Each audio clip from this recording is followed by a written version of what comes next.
Evam me sutam ekam samayam Bhagava Savatyam Viharati Jitvane Anatha Pindikasa Arame Athako Anathara Devata Abhitkandhaya Rathiya. Okay, that's all I have to say about the suttas in the Satipatthana Samyutta. The one other thing I'd like to say here is that in practicing Satipatthana, there are two ways of practice.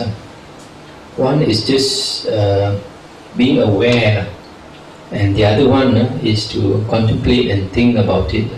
For example, just now that sutta I just read where the Buddha says, when you recollect the Dhamma, one recollects that Dhamma and thinks it over. So when you contemplate and reflect on the Dhamma, you can think about it. Whereas at other times, you are just aware without thinking. For example, your feelings arise in your mind, your thoughts arise, your perceptions arise. You are just aware of it. Don't think further. Just see that it arises and passes away. Especially feelings, because we are very attached to our feelings.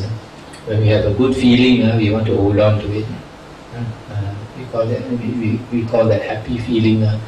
We say we are happy, and then when painful or unpleasurable feelings arise, we say we suffer and we want to get rid of it. Whereas if we just notice it arising and we know that it's going to pass away, and just wait for it to pass away, and then we don't become attached to it. So there are two ways to practice. One is to just bear awareness, the other one is to contemplate and think about it. Now coming to the Satipatthana Sutta.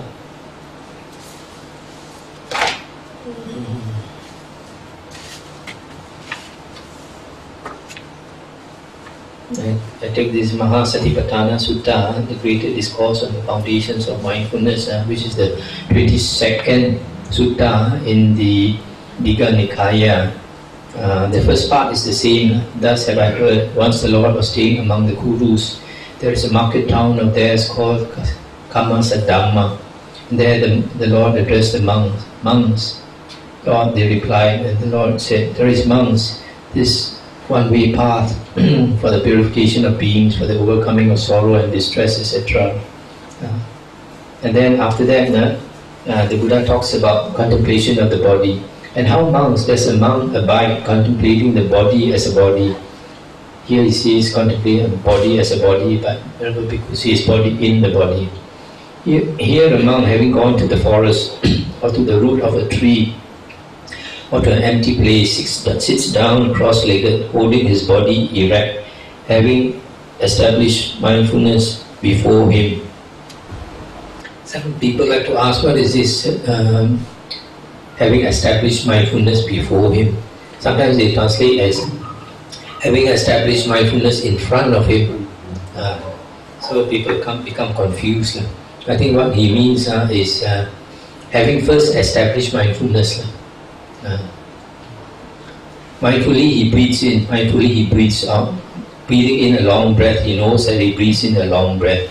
Breathing out a long breath, he knows that he breathes out a long breath. Breathing in a short breath, he knows that he breathes in a short breath. And breathing out a short breath, he knows that he breathes out a short breath. He trains himself thinking, I will breathe in conscious of the whole body, meaning the breath body. He trains himself thinking, I will breathe out conscious of the whole body. He trains himself thinking, I will breathe in calming the whole body conditioner, Kaya Sankara.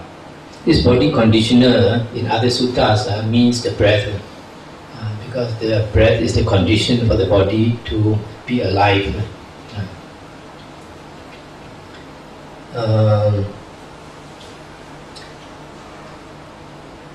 He trains himself thinking, I will breathe out, calming the whole body conditioner. Just as a skilled turner or his assistant in making a long turn knows that he is making a long turn, or in making a short turn knows that he is making a short turn, so too a monk in breathing in a long breath knows that he breathes in a long breath, and so forth. Yeah, so this person, when you are practicing anapanasati, you are conscious of the breath body, and you are conscious of the whole breath body. This whole breath body, sometimes they say, the commentaries say, the beginning, the middle, and the end of the breath. But I think when you say the whole breath body, it means the whole breath. The whole breath.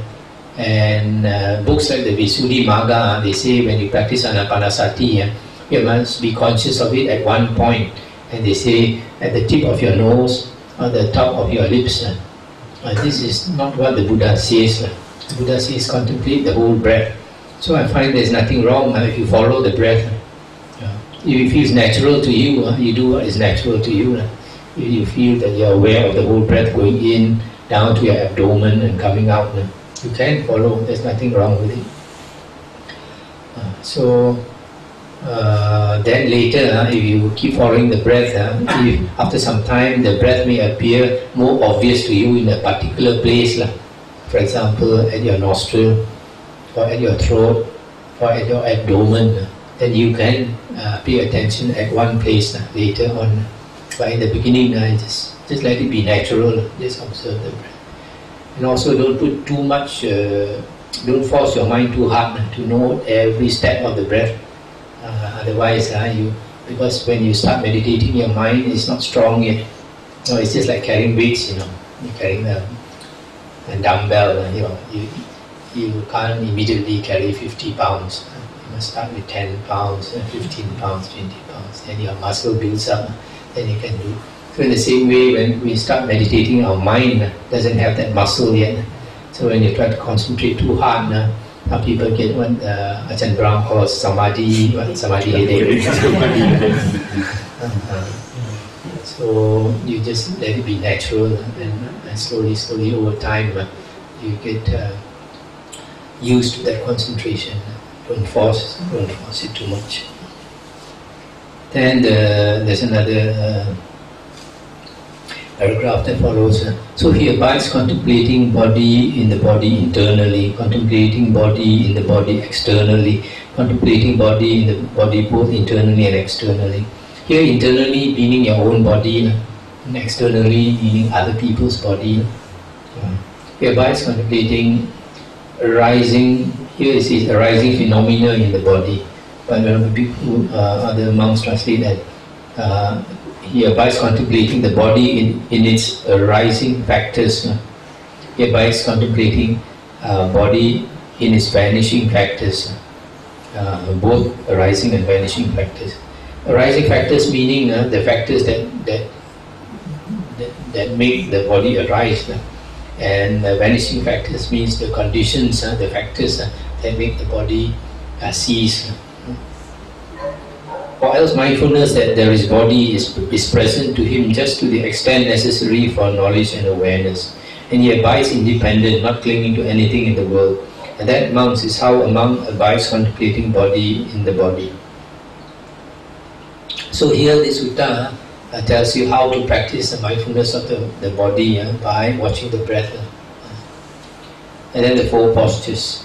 Again, monks, a monk when walking knows that he is walking, when standing knows that he is standing, when sitting knows that he is sitting, when lying down knows that he is lying down.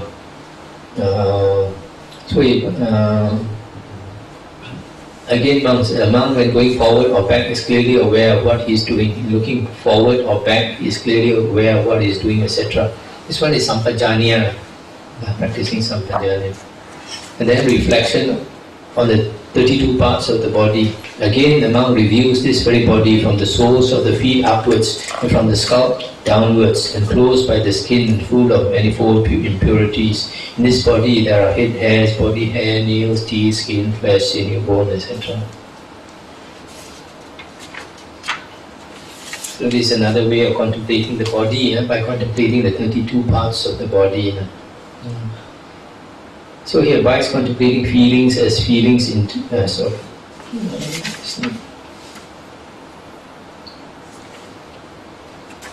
and the 4 elements. Again, he can contemplate the body through the 4 elements. That means there are in this body the earth element, the water element, the fire element, the air element. This earth element refers to the hardness hardness element in your body. The water element refers to the cohesion element. The fire refers to the heat in your body, and the air refers to the wind element in your body. So our body, the physical body, has these 4 characteristics that make us see it as a body. And then the different types of corpses. Again, a monk, as if he were to see a corpse thrown aside in a charnel ground, 1 or 2 or 3 days dead, bloated, discolored, festering, compares this body with that, thinking this body is of the same nature, it will become like that, it is not exempt from that fate. So here we think of different types of corpses, and we think one day our body is going to turn into the same type of corpse. So we see impermanence.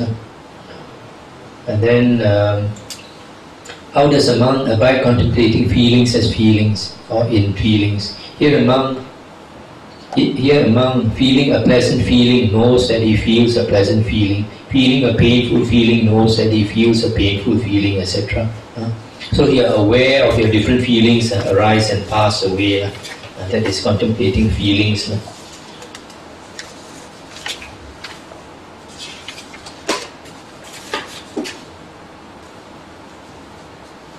And how does a monk abide contemplating mind in the mind? Here the monk knows a lustful mind as lustful, a mind free from lust as free from lust, a hating mind as hating, a mind free from hate as free from hate, etc. So the state of your mind, you also have to be aware. And then contemplating of Dhamma, you contemplate the 5 hindrances, and then you contemplate the 5 aggregates, and then you contemplate the 6 internal and external sense bases, then the 7 factors of enlightenment.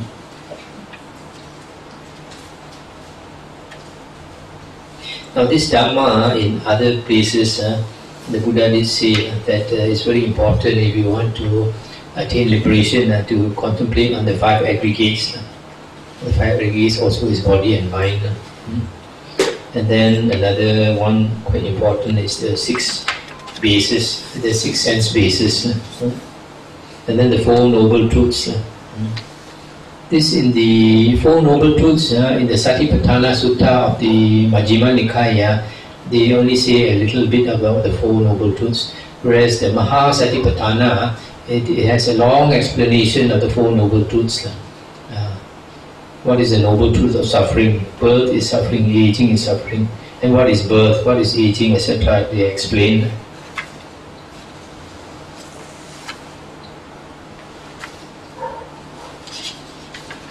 And then also they explain the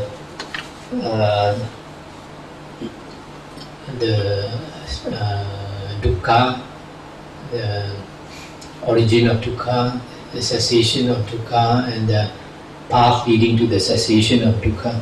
So in this explanation of the path leading to the cessation of dukkha, the Noble Eightfold Path, they talk about right concentration. And right concentration here refers to the 4 jhanas. So even in the Satipatthana Sutta, you can find that right concentration means the 4 jhanas. And sometimes in some suttas, they say right concentration is one-pointedness of mind.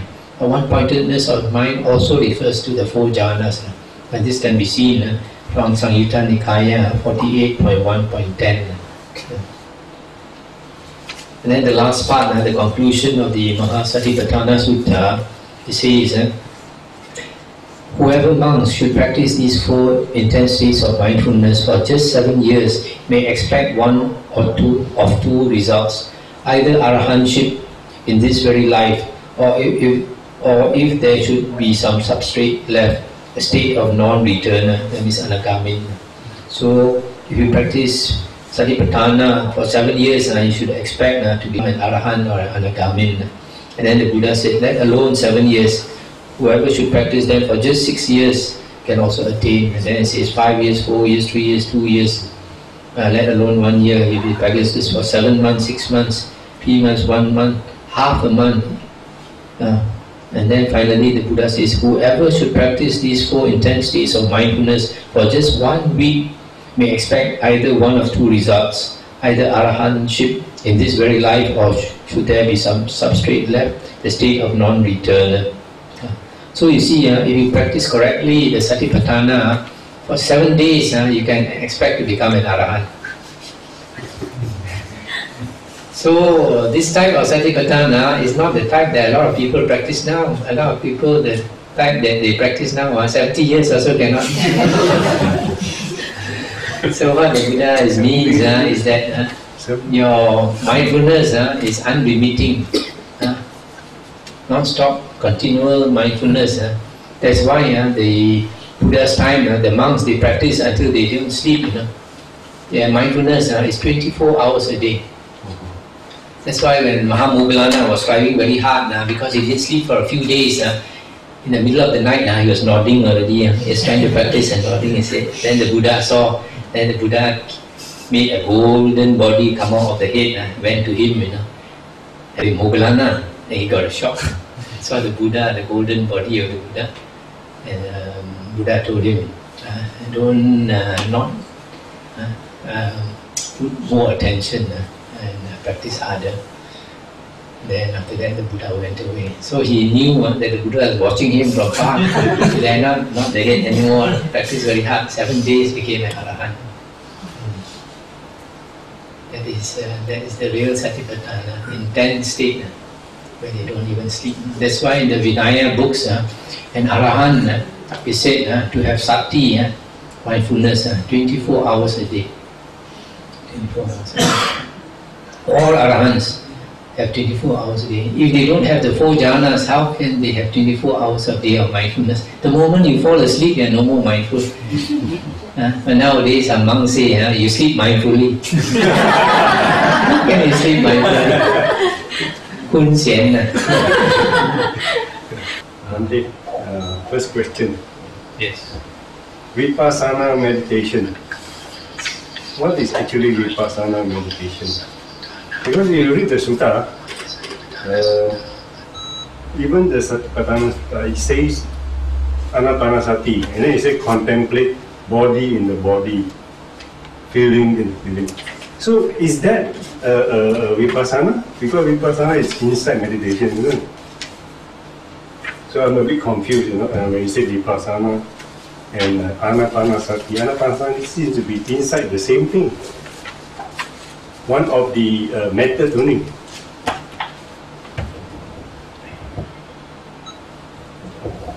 What is Vipassana meditation? What? Firstly, Vipassana meditation started with Mahasi method. And the Vipassana meditation was based on the Visuddhimagga and on the commentaries. In the Visuddhimagga, they talk about 16 jhanas, 16 knowledges, which was not mentioned by the Buddha. And then in the commentaries, they say there are 5 types of arahants. The first type has 4 jhanas. The second type has 3 jhanas. And then 2 jhanas, 1 jhana, and 0 jhana. And they use this excuse that there can be an arahant with 0 jhana, and they invented the Vipassana meditation based on the 0 jhana. And they say this is pure Vipassana. So they are trying to find a shortcut to liberation without having to practice jhana. So when people start to criticize, saying that in the sutta the Buddha talked about jhana, then they invented another, what they call Vipassana jhana. There's no such thing as Vipassana jhana. So when they talk about concentration, they talk about one-pointedness of mind. And their one-pointedness of mind is momentary concentration, meaning they see one object after another. But they don't know, actually it is mentioned in the suttas, that is their everyday mind. The Buddha gave a simile of the 6 animals that the hunter caught. Hunter caught 6 animals, eagle, a monkey, a snake, a crocodile, a dog, a hyena. And he tied a rope around the neck of the 6 animals, and the 6 ropes he tied into a knot, and then he let the animals loose. And then the animals would be heading off in 6 different directions. The eagle would want to fly into the air, the monkey up the tree, the snake into a hole in the ground, and the crocodile wants to go into the river, the dog wants to go into town, the hyena wants to go up the hill, and they're pulling in 6 different directions. Whichever one is strongest, it pulls, the others have to follow him. After some time he's tired, another will pull, the others follow him. This Buddha calls the unrestrained mind, the undisciplined mind. So this is just the everyday mind, where your mind is going from one object to another. And this they call mindfulness. But this mindfulness you don't have to practice, you have it all the time. Where this momentary concentration, that is, everybody has that type of concentration. Even when you sleep, you're also mindful. You're mindful of your dream. When you start to have stray thoughts, you're also mindful. You're mindful of your stray thoughts. So that is no use at all. That's why sati does not mean that. Sati means to remember, to pull your attention from out of these 5 senses into the body and mind and the Dhamma. So the Vipassana meditation, originally you were supposed to be practicing on the 4 objects of sati, but later people misunderstand and people say it is general mindfulness. So that even when you are working also you are practicing meditation. You seek the 4 also you are practicing meditation. Whatever you do also, if you are mindful, you are practicing meditation. That is a distortion of facts. So within Vipassana, in the practice of Vipassana meditation, what do they concentrate on? Contemplate the they're supposed to part of the body, isn't it? They're supposed to concentrate on the 4 objects of Satipatthana. Is what I mentioned just now. But some monks, because of not studying the suttas, they say it's general mindfulness.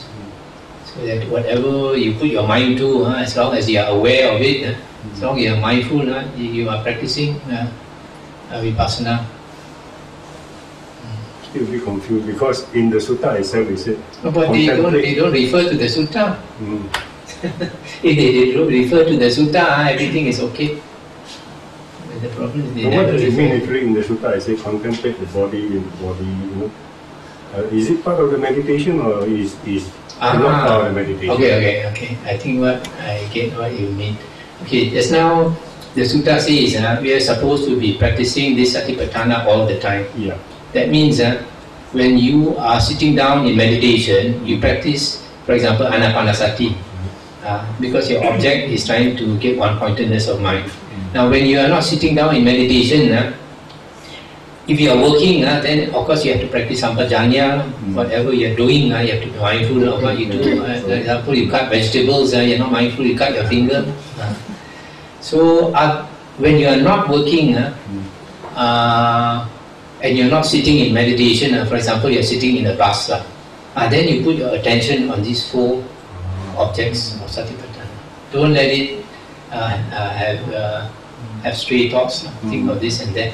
That means either you think of the Dhamma you have learned, or you contemplate, for example, the corpses, the different type of corpses, or you contemplate the 32 parts of your body, or you contemplate the 4 elements of your body, or you're aware of your feelings as they arise and pass away, or you're aware of the perceptions of the thoughts in your mind as they arise and pass away.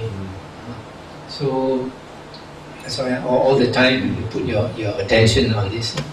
Okay, so it's not part of the meditation at all, actually. Not part of the Anapanasati meditation or when you're sitting down meditation. It's not part of it. But when you're sitting down, you should try to attain one-pointedness of mind, jhana, by contemplating. But when you are, for example, sitting in a bus or driving a car, you can't be doing your anapanasati.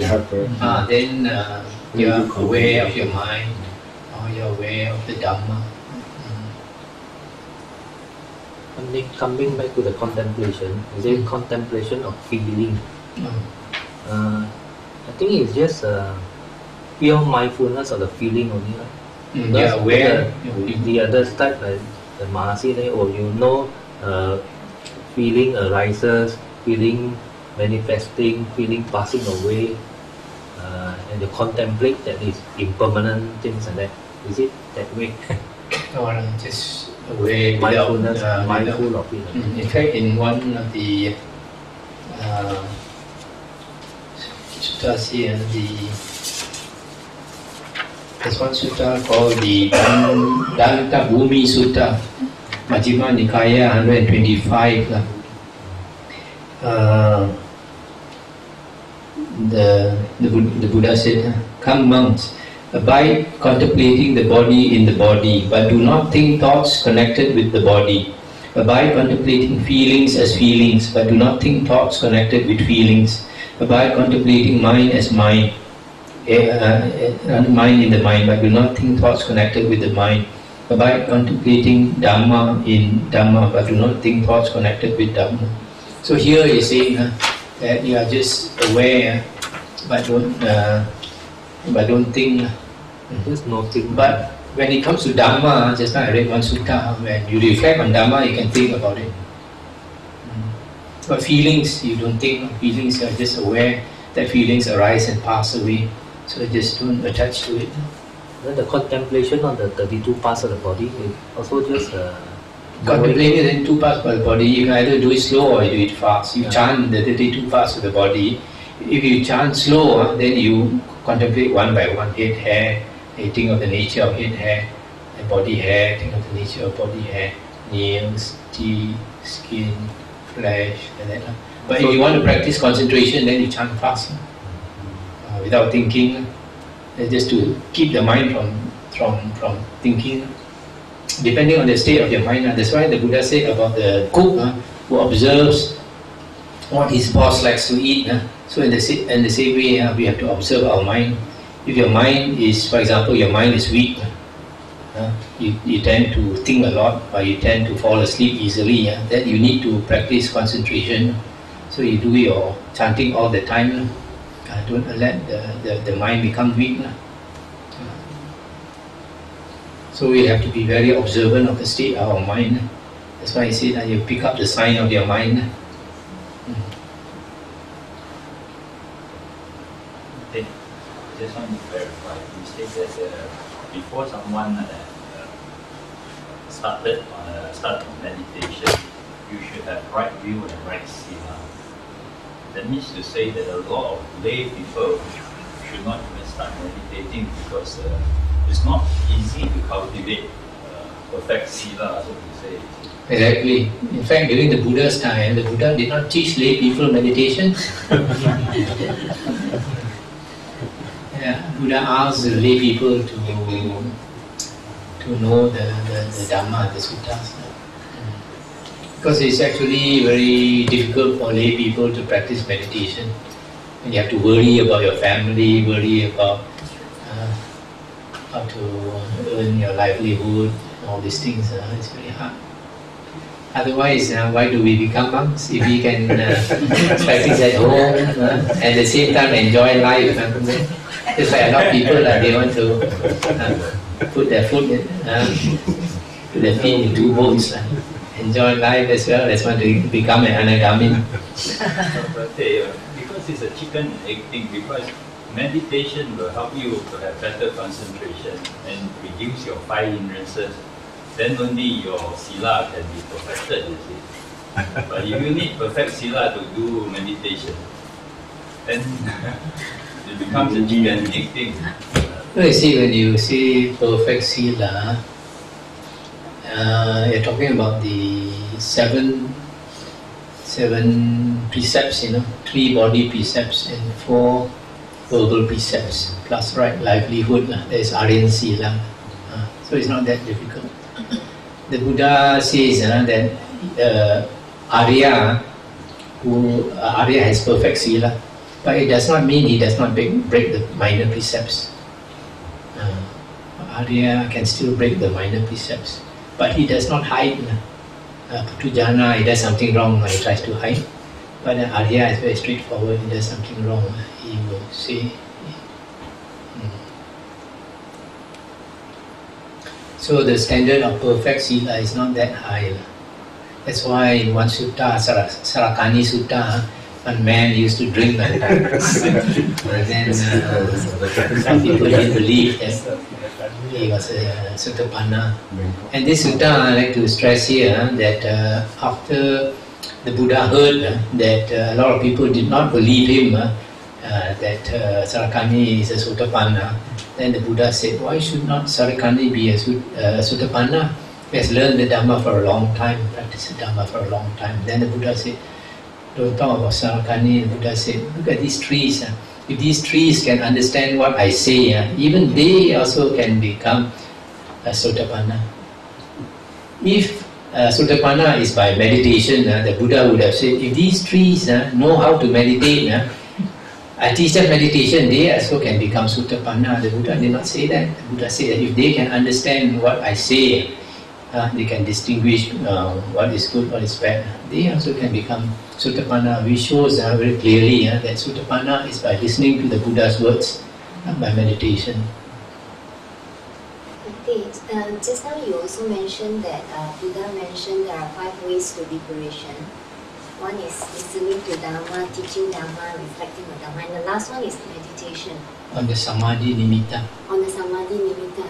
Doesn't that mean that you don't need Dhamma as long as you meditate on reflecting on the Samadhi Nimitta, then you can get liberation? No. These are the 5 occasions of liberation.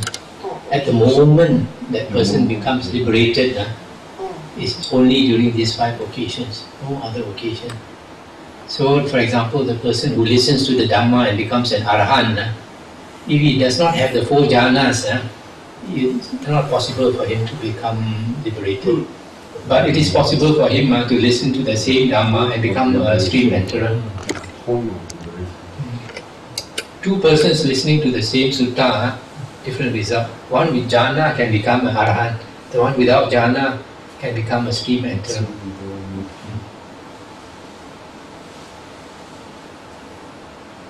That means that we need all the 8 paths, the whole path. Yes. Before you can actually be liberated. Yeah. So the meditation is only the final 2 factors.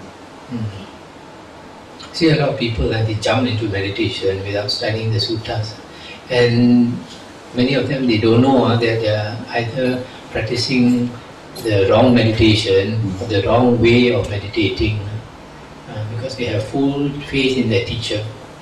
They forget that the teacher is not an Arahant. Bhante, the jhana itself will not lead you to enlightenment.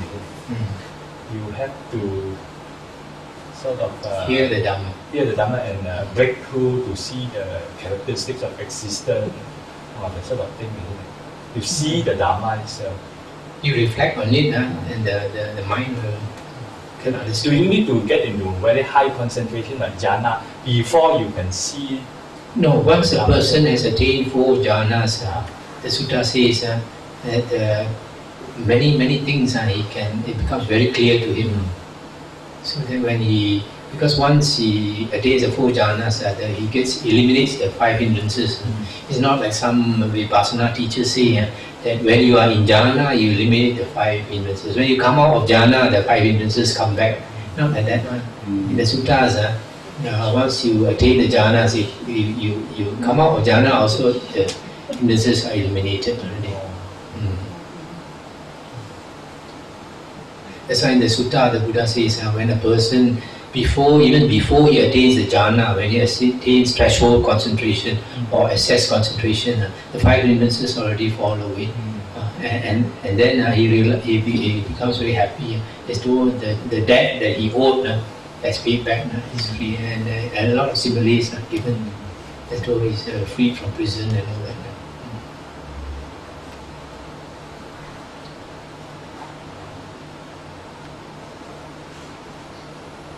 now I read to you that Sutta, this one, Majjhima Nikaya 68.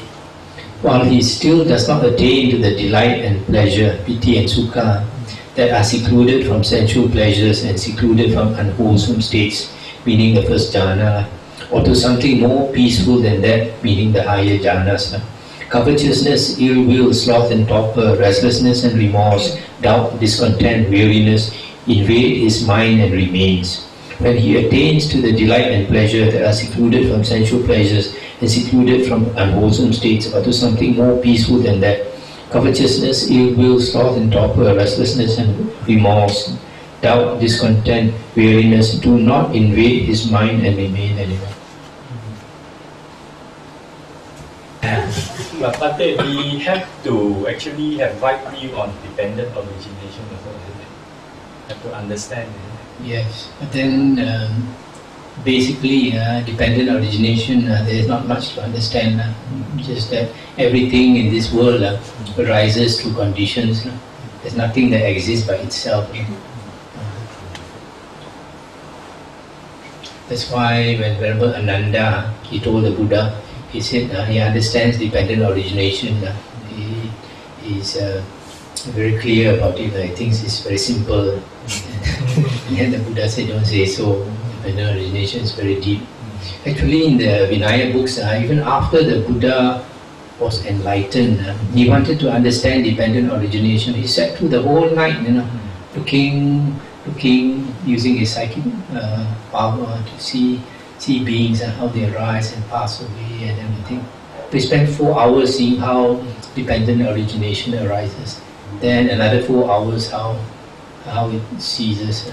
And then another 4 hours how it arises and ceases. After 12 hours only, then he could see he really understood. And because he had seen it with his psychic eye, then he sees it's very profound. Whereas Ananda, without his psychic eye, he could just understand it superficially, so he thought it's very simple.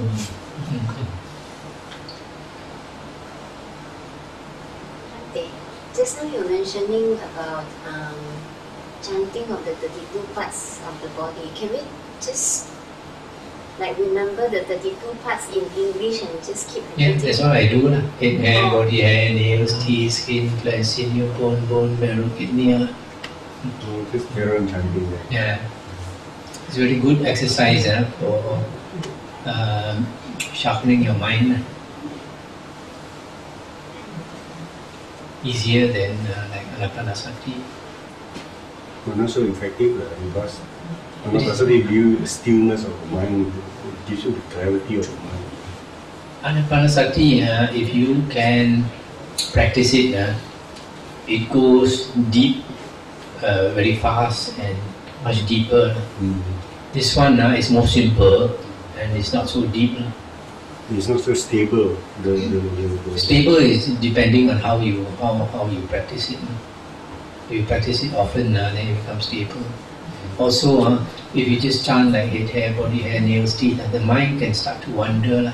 So sometimes you need to do two things. For example, you sit next to a clock and the clock goes tick, tock, tick, tock.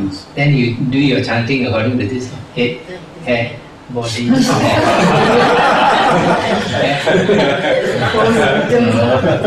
Then because it has to go in tune with that, the mind doesn't run. Otherwise you can chant and then your mind will be running. So all this is techniques.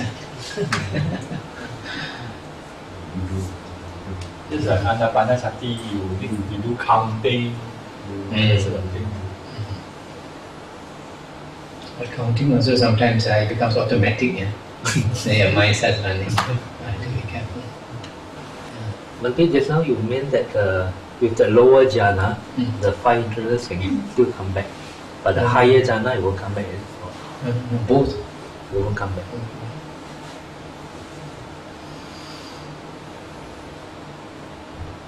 Of course, provided you continue to practice. After you attain already, you relax and you sleep a lot, then you come back. But then once you have attained it, it's easy to attain it again, since you know the way already. think one of the 5 hindrances like sloth and torpor, like sleepiness, I think it's quite common among us. So normally, how do you try to slowly get rid of it? Practice more. It's not easy. But if you keep practicing and then you get excess concentration, then you find your temper goes down, your lust goes down. These two things are very evident to you. You find people who don't meditate, sometimes the temper very big.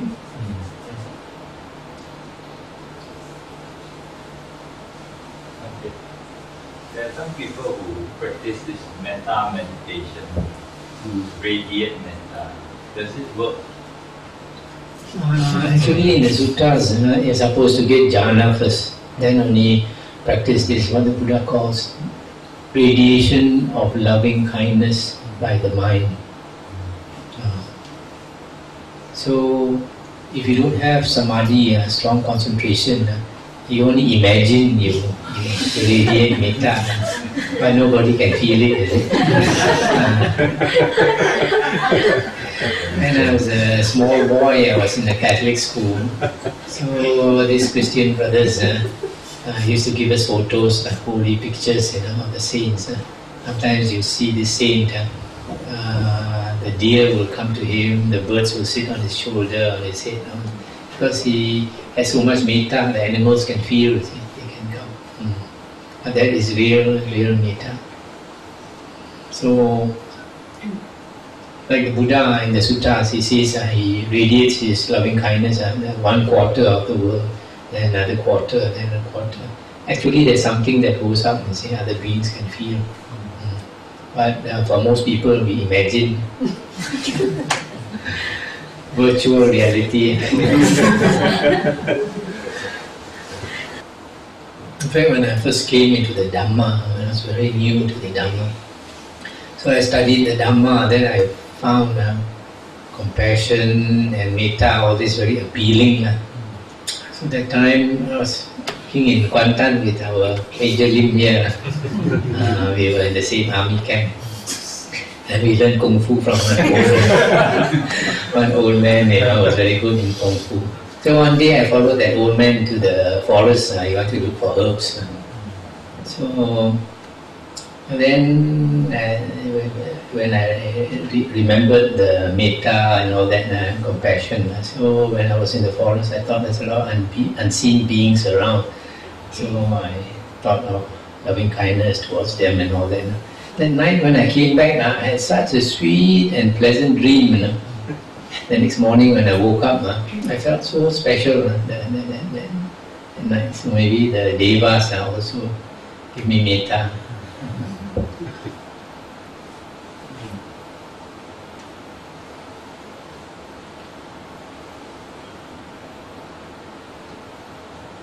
Also, another time I was practicing this compassion and metta.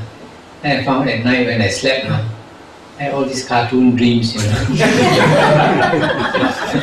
Fairy tale, so nice. Walt Disney.